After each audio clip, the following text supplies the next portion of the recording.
We're live. We got another episode of Adversity Kings. Special guest today, my dog, Jake Robles, right? Yes, sir. How you doing, bro? Good. Let's go, man. How's your day going? Miami's sick. Is this your first time in Miami? I've been to Miami before, but more so to just party. Yeah? And then this time coming with like a different perspective, I see it from like a whole different lens. Yes. But yeah, Miami's dope. I could see why people just like the way how big it can make you think living here. Yeah. Especially coming from like Little Rock like you did. Yeah. But it's also a devil city. 1,000%. Yeah, 1,000%. So, I like it. You can get trapped into a lot of things between the drugs, nightlife, partying, the women as a man. You know what I mean? Like, so I think if it's not a place, but I feel like that's anywhere, but it's definitely exponentially greater here because it's so saturated. So if you don't have self-control, discipline, you're gonna get thrown into a world of chaos. 100%. But the lusting man will not do well here. Yeah, absolutely will not do well here whatsoever. Where were you born and raised? I was born in northern Utah. Okay. So like Salt Lake City area. Yeah. And then I was raised my whole entire life in St. George. Oh, wow. The last 7 years, I've just traveled the country working. So I never really spent time at home at all. Like maybe 2 months of the year, I sleep in my own bed. Yeah. And then tomorrow, I actually move into my new house in Vegas. Oh, so you're moving to Vegas? Yeah. Wow. I'm excited about that. Is Vegas not another like Devil's City, bro? What part of Vegas you live in? At the end of the day, of course, it's a devil city. Yeah. But there's a lot of opportunity there as well. Yeah. And Hormozy's out there. Say it again. Hormozy. Hormozy's out there. Yeah. Dana White. Dana Floyd White. Yeah, Mayweather. bro. You don't get me on a UFC tangent, I'm the biggest UFC fan. dude. I'm sitting here thinking like, damn, I should be in Chicago, bro. Are you a big fan? Bro, I'm the biggest. You know what's fan. crazy that you said that is like when I saw that the fight came out and it's in Chicago, I'm like, fuck yeah, I'm going to that one. And then I look, I'm like, fuck, it's the same dates as the Same Miami day, trip. bro. Yeah. But Hamzat and Dricus is gonna be super sick. I think this is the fight of the year. So I got Miami UFC tickets. We did floor seats. Loved it, enjoyed it. Took our top guy. When was this? Sugar Sean? Sugar Sean, yeah, and Volk. No. No, not Sugar Sean. Volk. It was just Volkanovski and Bryce. I think Bryce Mitchell fought too. How long ago was this? And Donald Trump, Elon Musk were there. Yeah, This was earlier this year. Okay. Yeah, this would have been like February, March. Okay. UFC, I like came to the fight 314. last year. Yeah. I ran to like PBD. Yeah. Dude, that guy has some presence for sure. Some aura, bro. Yeah, Trump was there. Yep. Yeah, I mean, Miami's just different. It's different. UFC fights are the best events, like best sporting events, and I mean, it's not even close. Who do you think's gonna win? I mean, Hamzat's the best. I think so too. Hamzat bro. just fucking ragdolls people. Just ragdolls, bro. And it's just his mat time. People don't realize he's just lived on the mats. When you live, eat, sleep, breathe something in life, and you're just psychotically possessed and obsessed with one thing, Yeah. and you put your entire existence into that one thing, you can become the world's greatest person at that thing. And then the marketplace, the world will reward you in correspondence to how valuable you are at that thing. So it's 100%. like, it's not that he's like an exceptional fighter because he was born with some natural talent. The dude has just eat, sleep, breathe, like that Dagestani style of like, I'm not gonna do anything else. I'm gonna fight all day, all night, forever. Yeah, you hear like all the trainers, they're like, yeah, we're trying to get him to train less. Yeah. He's overtrained. Yeah. So he's never able to fight at 100%. Yeah. But yeah, he's a dog. Yeah, bro, an absolute dog. What time do the fights start? They're tonight. They probably start Eastern time, probably 10. I'm hoping not, bro. Maybe midnight. What always happens is the main Probably midnight. I start falling asleep right around like the first or second like main card fight. Yeah. I fall asleep and then I just wake up and it's like Joe Rogan screaming, "Oh, he's hurt! Yeah. He's hurt!" I wake up and I'm like, "What the hell happened?" I'm I don't just think pissed. you're falling asleep tonight. But I've definitely been there. I've been I'm like there I'll every fall time, asleep bro. and then I fucking wake up. It's the last 30 seconds of the time. I'm like, fuck. Dude, I'm I've done that so as well. sick about Because it. you just watch on your phone. Yeah, bro. I don't know. I watch it. So a big fight like this, I'm gonna watch on the TV. Yeah, You know what I 100%. mean? So like once that comes on, Gally's just gonna have to suck it up and watch. Yeah. She's not bad. She likes the fights kind of. So, especially because I fight. So like I don't fight professionally, but bro, I'll bang in sparring.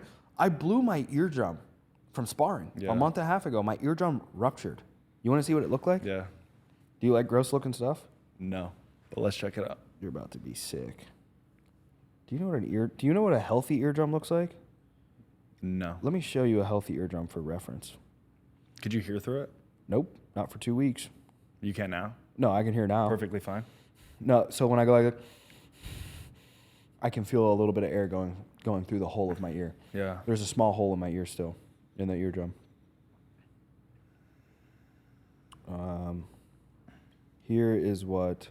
This is what a healthy eardrum looks like.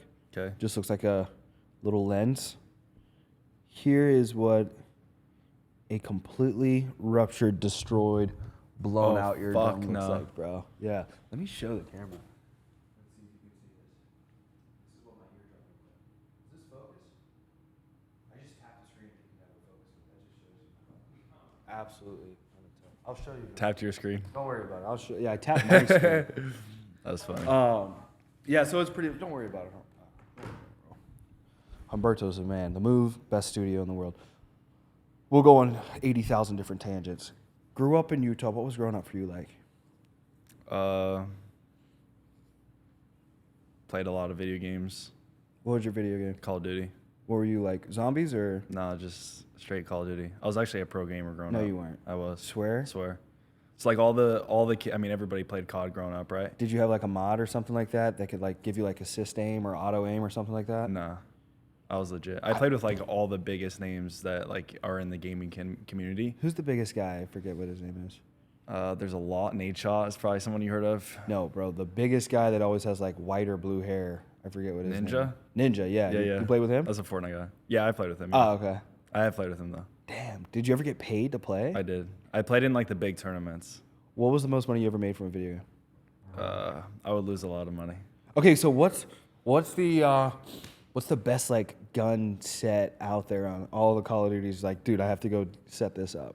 I mean, every single COD is just different. But like the reason. What was your favorite? Black Ops 2 is the best COD of all time. Yeah. And everybody would agree with that too. Yeah, I think so. And it was the most competitive as well. Now it's like you got 14-year-old kids that are cracked. Like the movement is so crazy. Yeah. And everybody's on drugs. Like you just can't keep up. Yeah. I was that 14-year-old kid at one Yeah, point. that's what I'm literally thinking, like, because I haven't played in years. I'm like, I wonder if I got back on, if I would just get cooked. I was like, would I even kill anybody? Would it be lucky? Yeah. I'll tell you why. Because like my whole entire vision in life at one point was go be a pro gamer, create a platform so that I can use that platform now to try to spread good into the community. Because I feel like video games, like as a young kid, is an escape for a lot of kids. Yeah. And I remember just getting on there. I'm like 10 years old. They're like, yeah, fucking squeaker. I'm like, fuck these people. You know what I mean? Yeah. And like when you spend, I'd spend 16, 18 hours a day on there. Wow. When you spend that much time playing video games, like the people that you hang around on Call of Duty, like, and they're so toxic, that's all they're feeding. And so my whole entire goal was to go build a platform to do that.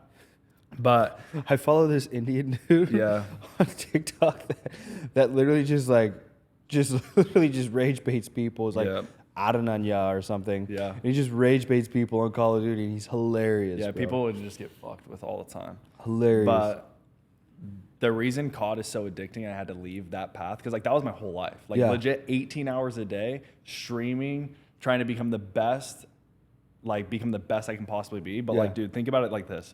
So number one, you're constantly getting views. So like you're playing on a stream, so you're getting like recognition, okay? Yeah. You're playing for money every single match you play, so you're basically gambling. So let's say we did a one-on-one, and it's like me and you both have big streams. It's like, hey, we're gonna play for $1,000. And when you're 16 years old, it's like $1,000. You're fucking shaky, you know what I mean?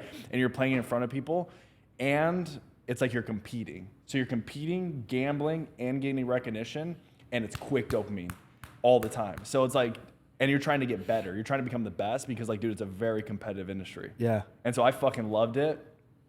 But because of that, it's like, dude, to compete at that level, like, you're not sleeping. You're eating like shit. You're taking drugs. I was going to say, like, what was your, like, eating habits? There was no eating habits. And my whole thing was, like, so I would stay up until about 7 a.m.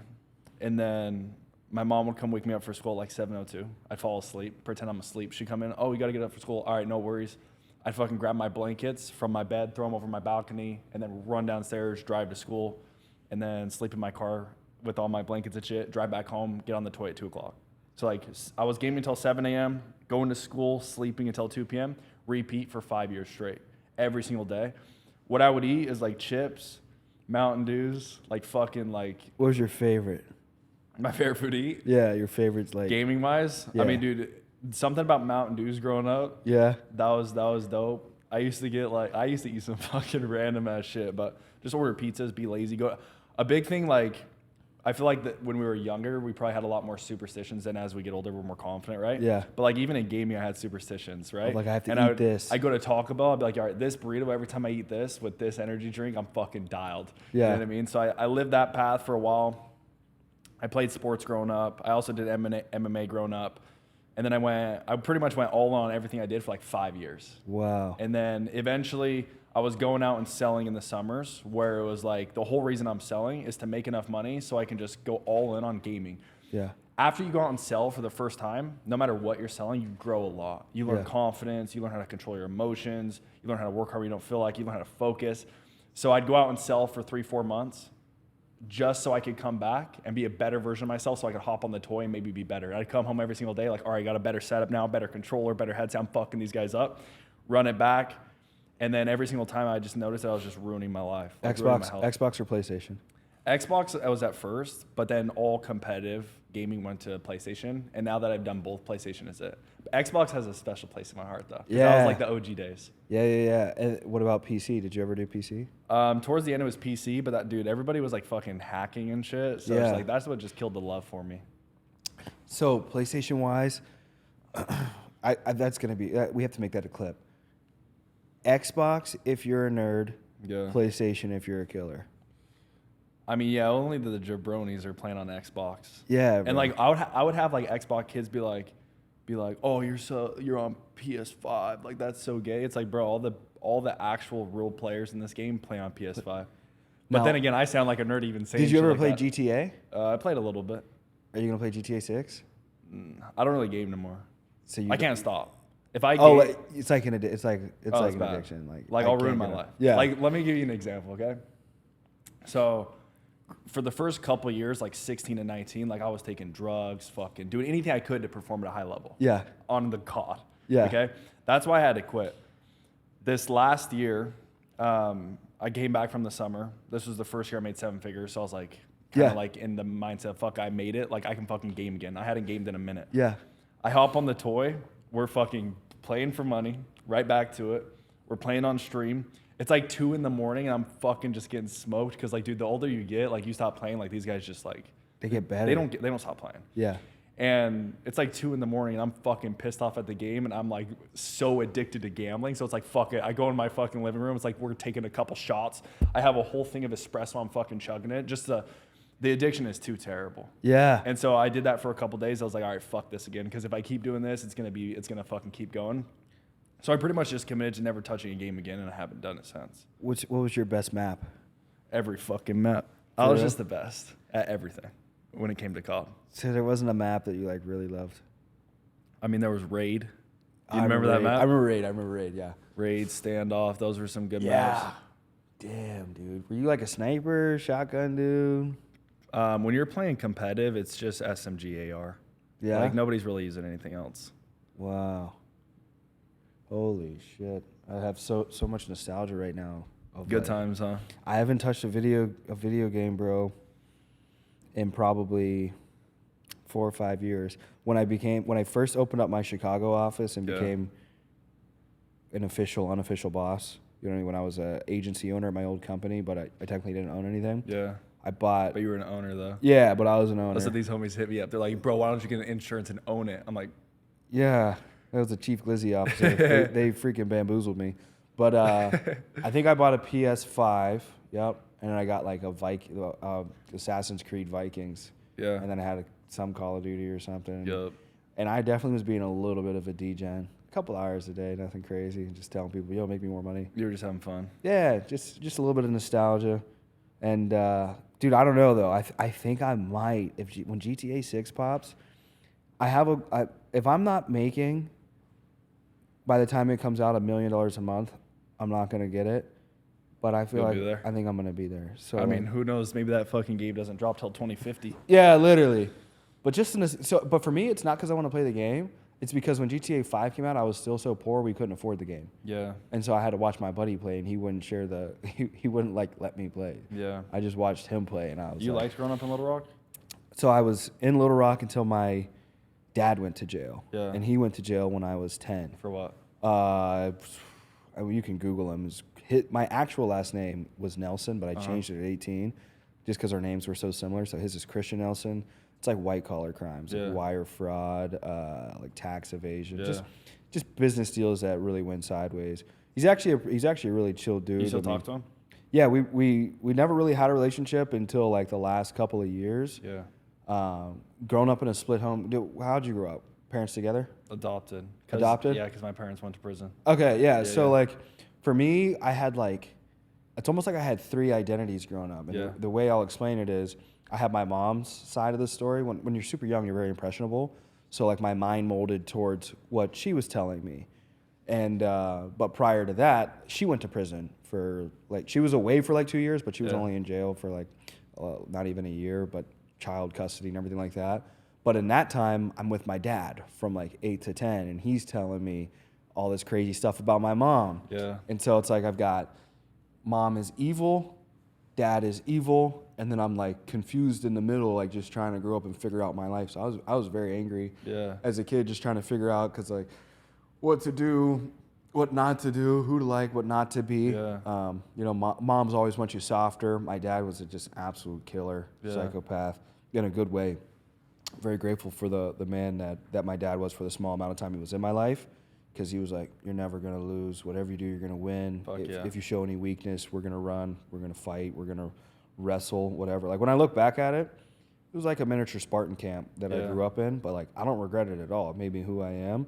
But I also look at everything my mom gave me of being like super kind, loving. We're going to church. Yeah. You know what I mean? Like, keep you grounded. Just she prayed with me every night, you know, saying to Jesus like we worshiped and prayed every night. Yeah. So like, I had the best split up, craziest childhood ever. But that was kind of like how I grew up. And then the other half of my childhood was 10 until 18 in Pennsylvania, where my mom was from. So my dad was away. He got out at 16, and we just never really connected. I tried connecting, and just never really worked out. Little Rock is a shithole, bro. Yeah. But I grew up in the country of Little Rock on horses, so I loved it. Fishing, horseback riding. Yeah. What's it called again? Maumelle. Yeah. Yeah, out that way. Even there, like, there's fucking. Have you ever seen Django? No. It's like black cowboy movie. No. You gotta check it out. That's basically what I grew up in, just a bunch of black cowboys. You know how like people are like, you made it at the trap? I've been to like every city in America at this point, pretty much. Like people say like, oh, I made it out of Memphis. Like, bro, Memphis is a cool ass city. Like, there's money there. I've door knocked Memphis. Little Rock, that's like one of the biggest shitholes in the country. Yeah. Like, there's fucking nothing there. Yeah. Nothing. Yeah. You never see a nice car there. There's nowhere to eat. You don't see Where do you want to eat, bro? Outback? You know what I had? I had a guy on my podcast that is absolutely, and he didn't completely, tell me what he's worth. Yeah. But he has a jet. Yeah. He's from Little Rock. Yeah. And I wrestled for him growing up, and my dad were cool. And I didn't know what he did. I just knew, like, my first PJ, I was on a PJ before I was 10 years old, before my parents going away. And it was his PJ. He had 2 mansions. He had a gym facility. Then he had a wrestling facility. He had multiple barns, all on his property. A lake, a soccer field, a football field, a baseball field. And then I grow up, and I'm like, guess what he did? What? Insurance. Really? Yeah. Fire. Yeah, so I was like, Ed Milet type shit. Ed Milet type shit, bro. And dude was just a workhorse. And I got him on the podcast, a couple of years ago. And what's this guy's name? His name's Greg Hatcher. Who's the bald guy that dominates in insurance? His name's Sean Mike. Yeah. He's good? Yeah. I mean, built the company up to $1 billion of total sales. So, he's I think he's gonna get more than what Patrick got. And I know Patrick had one of the bigger exits. Yeah. So I don't know the clarity on it all, but I'm gonna do a little better than all that. So, fire. Let's make it happen. Yeah, and it'll be a little faster too. Just because technology and just like Dayton getting on, making money, $10,000 months at 16 years old. Yeah. It's just the name of the game. It's not like I'm the greatest thing that ever existed. It's just things get faster. People 100%. get better. I mean, so dude, like they probably didn't even start. What are you, 25, 26? 26. I mean, they probably didn't even start till they were 26. They didn't. Yeah. That's the thing. They didn't start till they're 26. And so like I have all these years of experience and started my own company at 25. So it's like I'm ahead of the game. You know what I mean? But like insurance will always be regulated where it's like you can't start your own company like I have as young as I have without like things really lining up. Yeah. You know what I mean? Whereas like I should be getting an 18-year-old on the podcast soon, and he's making $1 million a month right now. Yeah. He built some AI thing. Fuck So yeah. I'm really excited about that one. That's what I think is really going to change the game, because I don't think it's a matter of finding the right industry and right product. I think it's a matter of finding the right trends like AI right now, and then figuring out how can you incorporate that into your skill set. Yep. Of like with yours, would it be mainly security or would it be mainly solar that you're better at selling? Both. I mean, So sales is sales. Yeah, sales is sales, but like finding something that you're really like niche dominant in, Yeah. incorporating AI into it, Yeah. and then licensing it and selling it to all like everyone in solar and security that makes $1 million plus a year. You know who Jimmy Rex is? No. So he just implemented like AI sales calls into his business. Yeah. And like I know like that's like, bro, they're not gonna sell somebody, bro, that's fucking good. Yeah. Like you hop on a phone with an AI salesperson, it's fucking good and Yeah. it sounds legit. It's crazy. Solid. But you know who Rob the Bank is? Yeah. Yeah, that guy talks about like you just be an idiot and get into the gold rush, right? Yeah. But at the same time, like a lot of that stuff is just come and go, come and go, come and go. Like insurance is, in my eyesight, is like a super boring industry. Super boring. But it's like between that, I mean, real estate. Yeah. Like that's where all the money's It's coming like from. a guarantee. It's Yeah. super boring. And I think where you expedite the process of like getting bread is marketing. Yeah. Is brand building. Like I have spent, in one occasion, I spent 50 grand just to do a podcast. Yeah.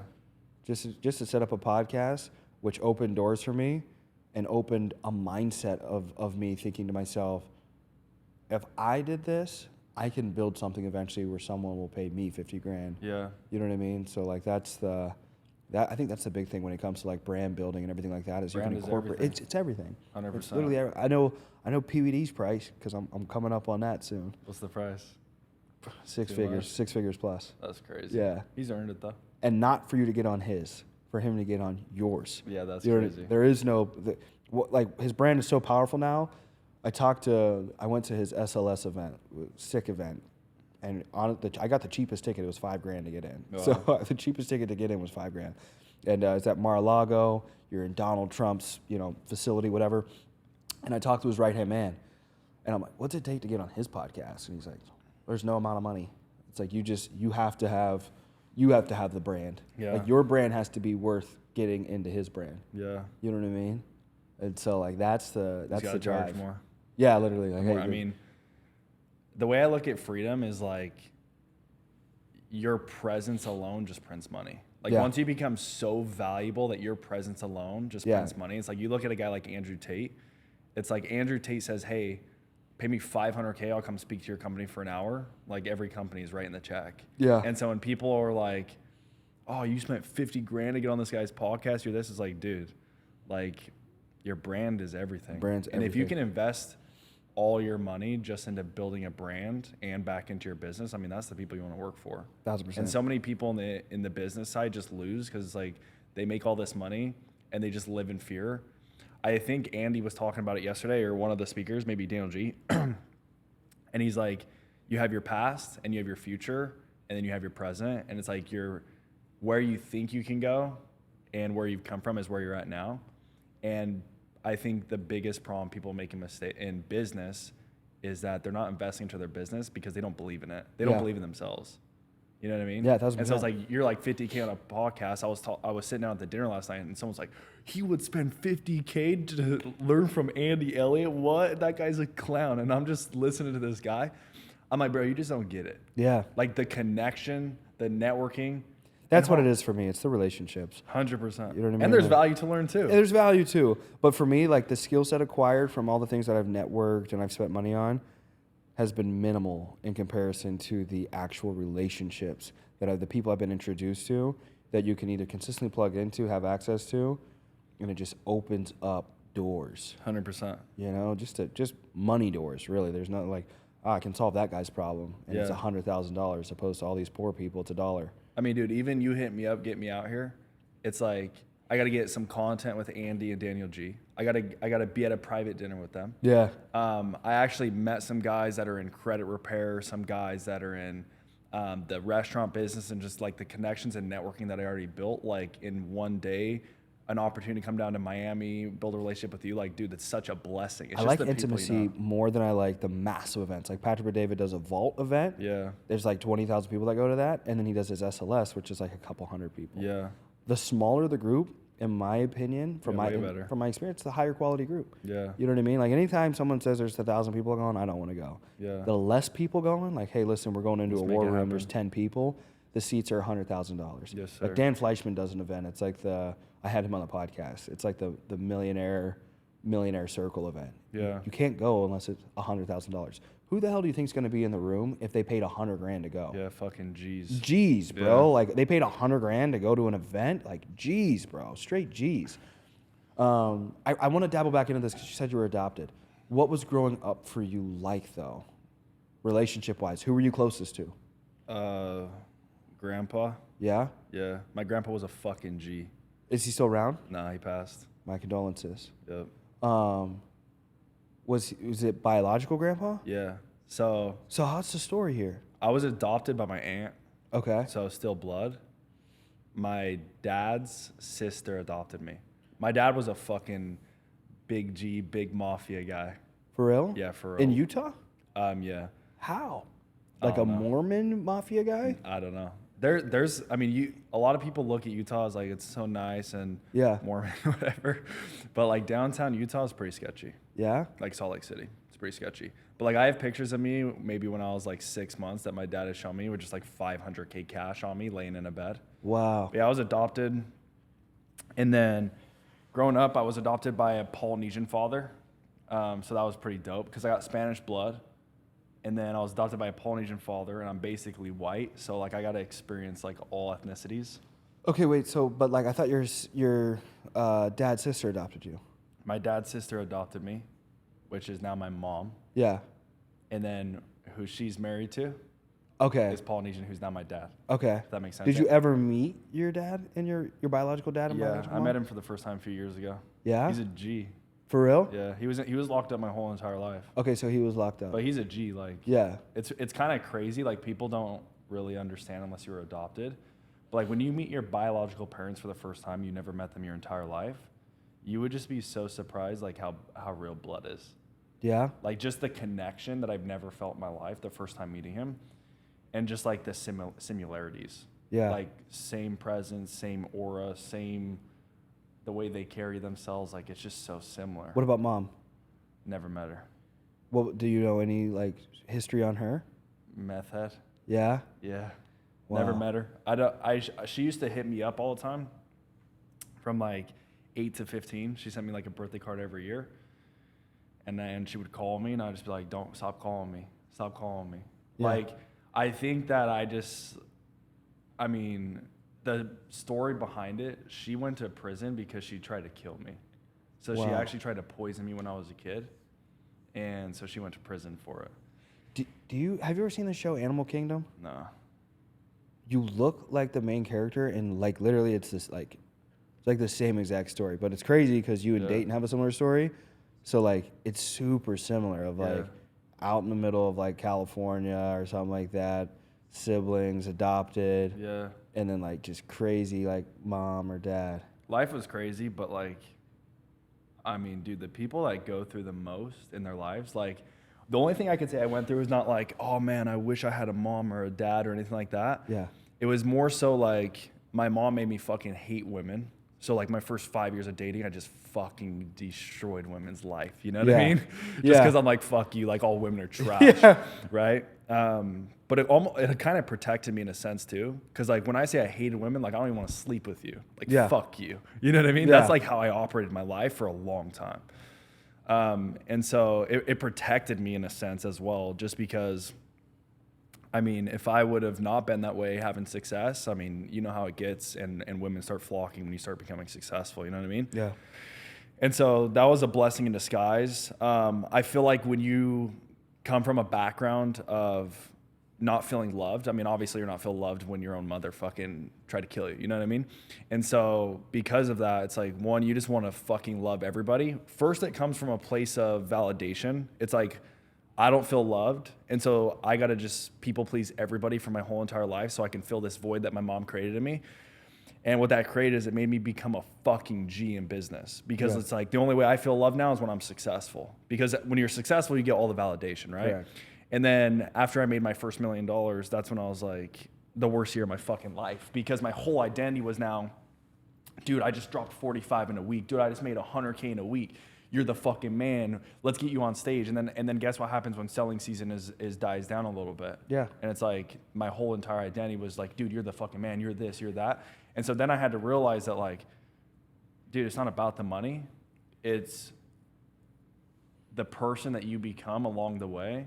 And like the only reason that we even want the money or the lifestyles, because like internally we're hurt and we just want to feel good.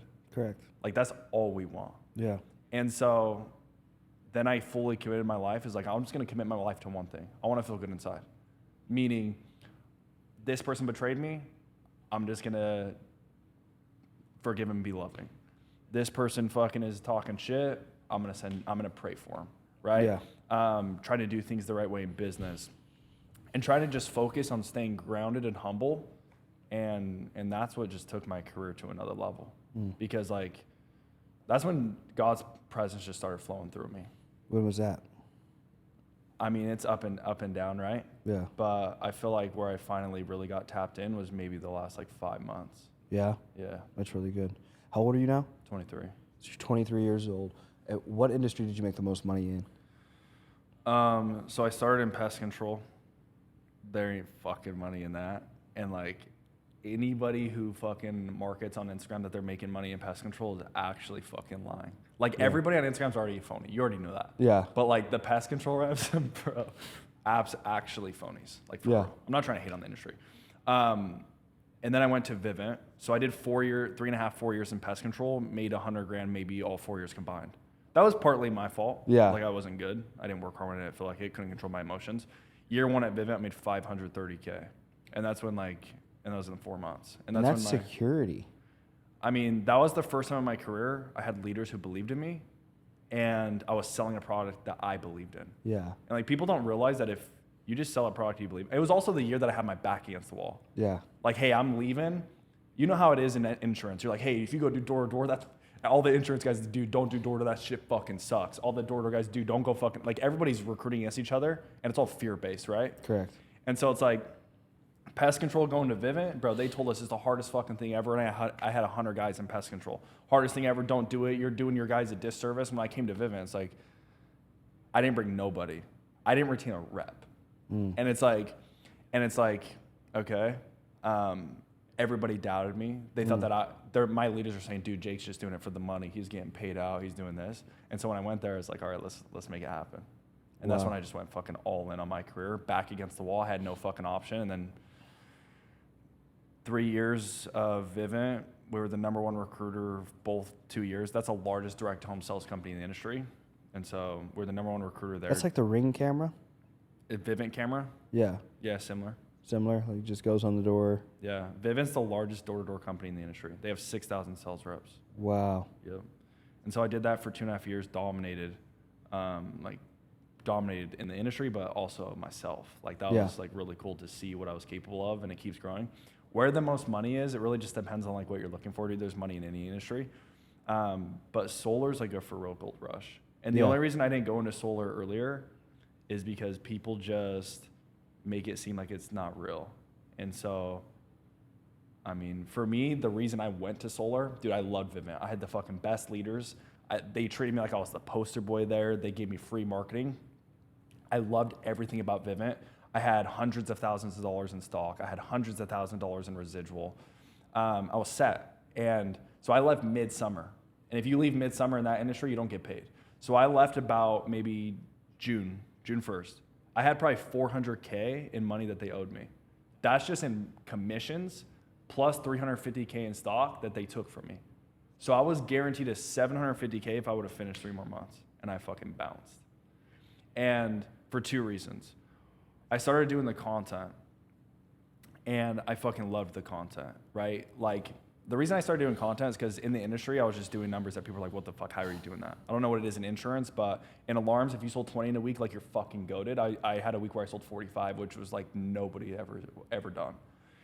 And so people are just like, yo, give me some advice. So I'm like, fuck it, I'll just start making content. Content's like, hey, dude, you're changing my life. You're helping me out. Fuck it. And then at Vivint, I was like, let's see if I can do this coaching thing. So I did the coaching program simultaneously while I was doing Vivint. I made $60K in 2 days. And so I was like, all right, bro, content is the fucking move, and changing lives is the fucking move. And fast forward, Vivint gives me a call and was like, hey, they're super corporate. Like, they're one of the fastest growing stocks in America right now. And when you're in door to door, shit gets scammy. And so there's a lot of lawsuits they've gotten. Yeah. And they don't want to get a fucking another lawsuit. And so they hit me up and they're like, yo, we saw your videos on Instagram. You can't do XYZ, XYZ. And I was like, I'm fucking out. I ain't going to be a sellout. And so I left industry. I left all my reps there. Like 5,000 accounts are still there. That's a lot of accounts and alarms. I left all my people there. I went with Dayton and Kale. We went to solar, and we've been there for a month and a half, and we're already dominating. Yeah. And so, like, it was all a blessing in disguise, and it's just so crazy to see, like, if you just don't make decisions in fear. Like, dude, I had 400K on the line. People, this is what they asked me. They're like, why would you walk away? You had it all. I'm like, had it all in your eyes. But, like, what about my peace of mind? What about, like, me executing on my vision? What about, like, following the plan God has in store for me? Yeah, I could keep building this empire right here at Vivint, get this residual and get that. But it's like, what about my vehicle? And so the way I looked at solar was, it's like, all right, I sold Pest, dominated. I sold Vivint, dominated. Now I'm in the solar industry. What does that do for me, though, is it's giving me credibility on all sides of the industry. And if I can dominate in solar, that's why I don't know if you see my series where it's like, I'm going to do 100 closes in 10 weeks, which nobody does that, especially year one. Like, that's unheard of. Yeah. If I can pull that off, then it's like, okay, I'm more credible. And now I can tap into coaching in the door-to-door niche, which I really am passionate about, not because of the money aspect. I do think there's a fuck ton of money in coaching. Anybody's not coaching, I think you should. But because door-to-door sales has the grittiest fucking sales reps in the industry, but leaders fucking suck. And, like, they don't know how to they don't know how to train people. Like, I don't know if you've ever seen someone on Instagram. It's like, I'm gonna pitch you pest control. Hello, sir, are you the homeowner? I'm taking care of 400 others. Like, bro, you see that shit, you're like, what the fuck is that clown shit? Yeah. Like, that ain't sales. If someone came and knocked on your door, you're like, hey, what's up, Tristan? I'm taking care of 4,000 others. I'm the bug guy. You'd be like, bro, get the fuck out of here or come work for me in insurance, because that shit was ass. Yeah, literally. And so, I mean, dude, the people that worked with me, just the numbers are just not comparable. People don't believe it. And the only difference is, like, dude, the leadership that people work with matter. And the way that you're trained and the systems that you have fucking matter. It's not about the company. Like, it's the leader and it's the fucking results people are producing. I tell people that all the time. Yeah. I tell people this. I say, listen, you can work at a bad company with great people. You're going to have a great result. Yep. Reason being is you need to get around great people. Yeah. Now, you can work at a good company, even a great company. And if there's bad people that are in that organization that are in your upline or overseeing you, your whole outcome is going to be completely determined by the quality of the people that you work with. Everything. It's everything. 100%. It's not about, it's the people you work with. It's like, everything. People in my industry might say that I work at, like, a iffy company right now. Like, what about the certainty and this? I'm not gonna give a fuck, bro. I get to work with the best people in my industry to ever do the job. That's my leadership. Yeah. So it's like, they're like, whoa, come meet with us, bro. We got millions of dollars to offer you. I mean, I don't give a fuck about your millions of dollars, or I would have stayed at Vivint. Yeah. I want to work with this guy, this guy, this guy. Yeah. And I work with the best people. I work with a guy named Jordan Bidding. He's the best to ever do door-to-door ever. Okay? Jordan Belfort? No, pretty much. That's literally what they call him, like the Wolf of Wall Street. He's that guy in the door-to-door industry. Yeah. He's who people say that got Vivint all their lawsuits and shit. Yeah. But of course they're going to say that. Like, he's the fucking best. I mean, go connect with Andy Elliott and look what people tell you. Yeah. What the fuck? Why are you with that guy? It's like, you learn, though, as you get successful yourself. Like, bro, people are just fucking clowns. Yeah, literally. Like, people just hate. Literally. You know what I mean? So, I kind of get an idea in regard to where you're taking this future-wise. I really want to know more so, do you have any regret up until this point? I regret not spending time with people I loved. Yeah. I would say that. Yeah? Yeah. Like who? A lot of people. Yeah? Yeah. My mother. I mean, dude, think about being adopted. Like, this is someone saying, hey, I love you as a child so much Yeah. that I'm going to be so selfless just to take care of you. Yeah. Like, being adopted is crazy. Yeah. My grandmother, my grandpa. Yeah, just probably spending time with people I loved more. Yeah. Because the way I looked at it is like everybody's trying to take from me. I mean, dude, when you get like your mother tries to kill you, you know what I mean? Yeah. Like, maybe I don't really remember it, but like my heart remembers it. Yeah. And so I don't give a fuck about that. I'm not saying this is a sob story. I'm saying that like it literally controlled my life without me realizing it. Yeah. Because you don't realize that like trauma affects you. And so like my whole entire life growing up, my mom's like, I want to fucking help you. Like, please let me help you. I'm like, fuck off. Don't fucking touch me because you're here to fucking hurt me and take from me too. This is me and me. Fuck everybody else. Yeah. And so I would just say from like 16 to 21, all I did was bleed on people. Yeah. And I wish that I would have just like realized that like, yo, they're actually trying to help me. Yeah. You know what I mean? No, I agree. So I always get into questions that are just a little more spontaneous towards the end. Do you have a favorite restaurant, which is completely off topic, but You been to Javier's, where? Newport Beach? No, California? Yeah. No. Well, there's Javier's other places, but the Newport Beach one is the best one. Yeah? Javier's is fucking like a sick ass vibe. One of the best restaurants in America. Fleming's, it's like a chain. Obviously, you've been to Fleming's. Yeah. That food is just gas. Like the restaurant vibe itself is okay. Have you hit any place sick out here yet? I'm going to Cote. Yeah. COT. That's fine. Yeah, Coat Solid. Where the fuck should I go? I don't know. I mean, you're only here for tonight, so just hit there. But the next time you're out, we'll hit some places. Let's do it. Yeah. What about, do you have a favorite movie or a favorite TV show? I don't watch movies. You just did games. I've maybe seen like 5 movies, but I did watch a movie for like the first time in like 5 years, like a couple months ago. It was like some bank robbery movie. Yeah? You know what I'm talking about? I've watched a lot of movies. It's like a bank robber movie. I don't fucking know. This is the average plot of like average action male movie. Yeah, bro. I have no idea what it's called. All right. Let me see here. I feel like there's another thing that I wanted to get out of you. Yeah, well, let's wrap up with this then. If people did want to work with you and they wanted some type of mentorship from you, where could they find you and why should they work with you? I mean, aside from all the credibility you already have. Yeah.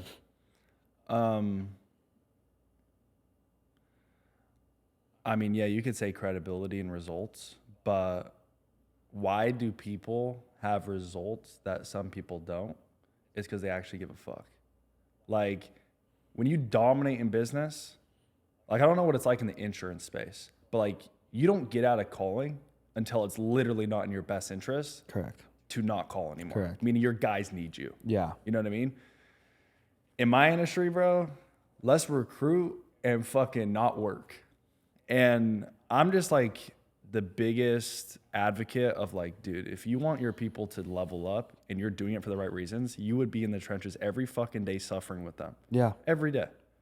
But like, and so that's what I would say is the people that dominate the highest level, like they just give a fuck. Yeah. They want to help their people win.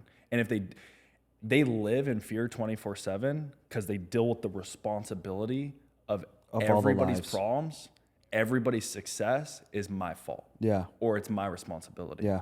And so I just think that it's just like, dude, work. It might not be me, it might not be somebody else, but like, dude, work with people who actually give a fuck. Yeah. And you can tell by like, they're actually in the trenches, they're involved. I mean, you can just tell quick. Yeah, you can. There's too many phonies in this industry. Yeah. Yeah. That was really good. Where can people DM you? Jake.Robles, Robles. Is that really how you say it? Yeah. What is that? Spanish. Spanish? Yeah. Wow. Like from Spain? Yeah. I knew a girl from Spain. Prior to my wife now. But guys, this was another episode of Adversity Kings. Jake Robles. So make sure you guys tune in if you guys need anything. The door-to-door golden door goat. Did you ever get a golden door? Of course. Oh, you did? Yeah. Do you get like? Did you get them in all of the? Does every industry have a golden door? Every industry has a golden door, homie, but golden door is like freshman league shit. Like, who the fuck gives a fuck about a golden door? Oh, bro, you sold 400 accounts. Who the fuck gives about that? Let's compare millionaires. Yeah. Like, there's this company called The Grit. Shout out The Grit. But like, all they're like, bro, we got the most golden doors in the industry. I'm like, let's compare fucking millionaires. Yeah. Like, golden glizzies. golden glizzies. Let's go. Fire. All right, we get some picks, guys. Tune in. More Adversity King episodes coming. Let's go. Peace. Thanks, brother.